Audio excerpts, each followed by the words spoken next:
Hey guys, and welcome back to my channel. Today we're going to take a peek inside my first graders' work boxes so you can kind of see what her workload looks like, what she does in a day, and kind of how we organize it, and how I can kind of teach her through her boxes and get her working a little bit more independently too. So if you're interested in learning about that, let's go take a peek inside her boxes. So if you haven't seen it before, this is what our homeschool room looks like, and we have this IKEA kind of desk setup, and if you would like specific information on this, I have a whole post on it on my website. It's under the About Us and our schoolroom setup. And so the teeny tot, well actually Miss Ladybug now sits right here. These are her drawers right here, so we'll take a closer look at those. Alright, so here's her drawers. These are the Vika Alex drawers from IKEA. There's only 5 drawers in them, so we kind of have to double up our subjects. And if we pull open our first one, you'll see that she has her assignment schedule, and I print this out from our homeschool tracking software, and it kind of gives her a random time frame over here. She doesn't really care about that, but it does tell her all of her assignments and maybe what lesson number. So as she goes through all those, she just crosses them off. And then the other thing that's in here is her Word of Life daily challenger devotion, and this one is for grades 1 and 2, and she just goes through and does one of these, and I actually have to help her with this because a lot of it's like word searches and stuff, and for first grade that's not entirely appropriate, but I just help her through it. We read the verse together. And then she also has her daily learning notebook, and it says kindergarten on there, but this is actually, she is actually using my elementary one. If you'd like this, it's a free download on my website. I have a preschool version, an elementary version, a cursive version, and a Spanish version. So anyways, she'll just fill out what the day is, write the date, find the numbers and all this kind of stuff. So it's kind of fun, and then she goes through and she's marking with these stickers right here how many days of school we have.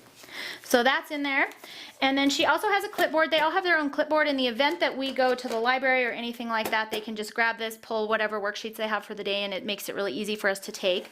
And then she has one of these sliding expandable drawer trays, just like Tinkerbell has. They all 4 have these. And she keeps glue, and she likes to keep these little tabs because she marks her workbooks, and fun pencils and erasers and that kind of thing. And then it also looks like she has some erasable colored pencils in here, and then some fun pizza erasers, because who doesn't need fun erasers? So this is in her first drawer, and she goes through these drawers pretty much in order. So let's take a look at her second drawer. And in here is her Math You See, and just like my other kiddos, I keep all of their stuff in the drawer because it just makes it easier. So this is the DVD that she'll watch just on Mondays, and then I am lazy, so I pull out all her worksheets for the week, including her test for that week, and then I just leave them in here, and she pulls them out one each day. And then I also leave the workbook in here too because it just makes it easier for me. The other thing that I have her doing for first grade is she does these Cumin dollars and cents and telling time book, and she alternates doing these every other day so that she's just doing one booklet a day. But I like to add those in at this grade because Math You See kind of focuses on money but not a whole lot, and they do a little bit of time but not a whole lot. So these books I just think are a really big help for that grade level and just to get them comfortable with money and time. Alright, so let's take a look at our third drawer down, and this is all of our Becca Phonics kind of stuff. So she has her language 1 in there, and I just pull out the worksheet for the day. And then we also have letters and sounds 1, and I just pull out the worksheet for that day as well. And then she just does both 1 or 2 sides depending on what her assignment list says. And also before she actually does these, I usually do her phonics lesson and her all about spelling lesson before she actually starts most of her work boxes just in general. A lot of the times when the older kids are doing their top drawers with their Bible and that kind of thing, I will sit down and do all of her phonics lessons and everything. That way when she gets to these, she's ready to go on these worksheets. So she doesn't really do this box independently. Once she gets here, I will usually come and help her, but if we haven't already, we will do her lesson for that. And then she's done with that drawer. Okay, so let's look at her number 4 work drawer, and in here she has the Spelling You See Jack and Jill Student Workbook, and this is the one she's working through this year, and I actually really like it. It does have her working on spelling words and that kind of thing, so it's kind of been nice.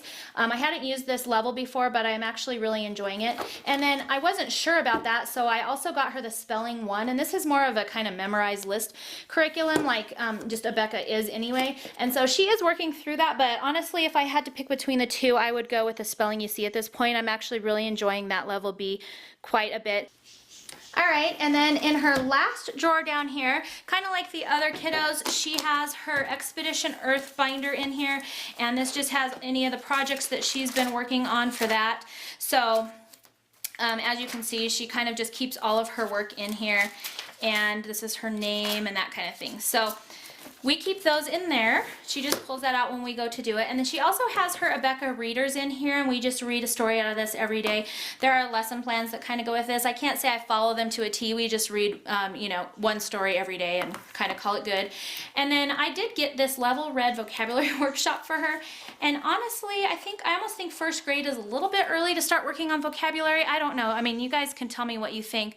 But part of the thing is that I have to read them all to her still, and so it's just kind of like, I don't know, it's okay. It has some online audio things, and you go and you listen to all the words, and it tells you what they mean, and it actually tells it to you in like a story format, which is kind of nice, but you have to sort of point out the words as you go. And then she just kind of fills in these things every day, so I have to still kind of read the words to her. Some of them she's starting to be able to read, the smaller ones, and then she has to kind of match them with the picture, which is it's okay. I mean, some of the pictures are a little bit hard to figure out, so I can't say I totally love this. This is the first year I've done vocabulary with a first grader. Usually I wait till second grade to do it, but I thought, you know, I would give it a try, so I guess I'm kind of 50-50 on that. So that is what is in her work drawers.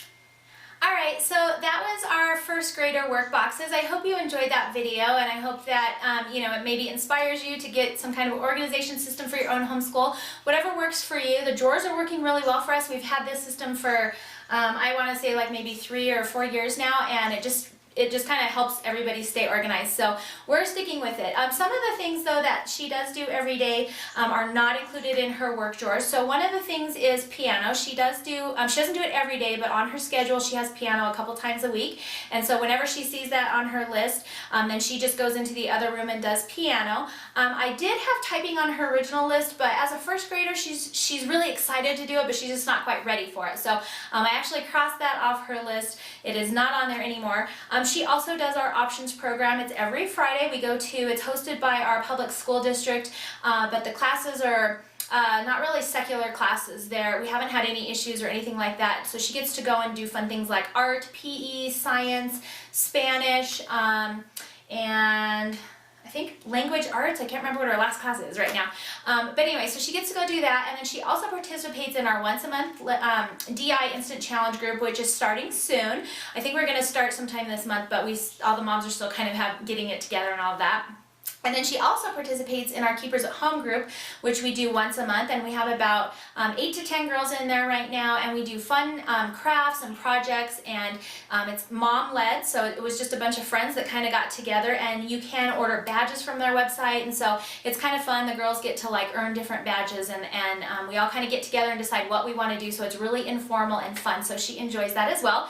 She also does swimming twice a week right now, and she likes to play inline hockey, but with our schedule I don't think she's going to be able to do it this portion of the year. We'll kind of see. My son is starting ice hockey. We also have the swimming, and so it makes it kind of crazy. So anyways, that is what her schedule looks like. Oh, one more thing I forgot to tell you. She also does the All About Spelling lessons, and I don't keep that in her drawer because that's just kept over in my teacher's manual area, and mainly just because she doesn't really have any actual worksheets or anything like that go with that. So when she gets to her spelling drawer, we do actually a mix of a Becca Phonics lesson, and then we do a mix of All About Spelling lesson, and then she kind of can go through and finish those worksheets. So I hope that's not confusing to you, and I don't really think you need to do two, but I actually like the mix of how they're both kind of incorporated. Becca has the worksheets that lets me know that she understands them and can do them on her own without me like guiding her, but then I actually prefer the phonics lessons from All About Spelling. So, you know, you just got to do what works for you. So those are what is in her drawers. That is what she does on kind of a daily basis. I hope it helps you out. If you have any questions,